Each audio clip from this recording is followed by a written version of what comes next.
Hey yo, what's up mga idol? Good morning po sa inyong lahat mga idol. So yan, share ko lang. Ang sarap po sa pakiramdam na nakapag-serve po ako ng maayos kahapon at natapos ko po ng mabuti yung pag-serve ko bilang isang lay minister. So yan, successful po yung pag-serve po kahapon sa mga iba't ibang school na naka-assign sa atin, mga naka-scheduled.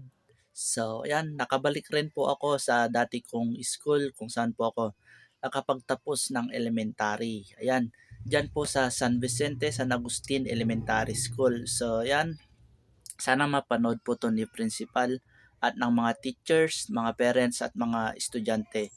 Thank you so much po sa inyong lahat na sa pagtanggap nyo po sa amin dyan sa SVSA at nakabalik po muli ako dyan, nakapasok at maging isang halimbawa po ako sa mga estudyante at saka sa mga teachers at sa principal.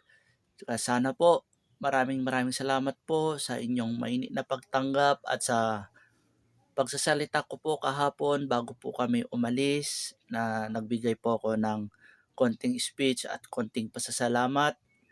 Thank you po kasi nung pagkatapos ko magsalita at nagpalakpak po kayo sa amin, hindi lang sa akin kundi sa aming grupo na nag-serve at nagbigay ng isang salita ng Diyos. Maraming salamat po sa inyo at sa palakpak na yon is mas nagkaroon po ako ng lakas ng loob, ng inspirasyon upang ipagpatuloy kung ano man po ang aking mga gagawin, ang aking mga pangarap, ang aking trabaho at maging isang halimbawa po dyan sa school na pinag-aralan ko kung saan ako nagtapos ng elementary dyan sa San Vicente, San Agustin Elementary School at ipagpapatuloy ko upang maging isa akong magandang halimbawa sa mga estudyante. Kaya maraming salamat po.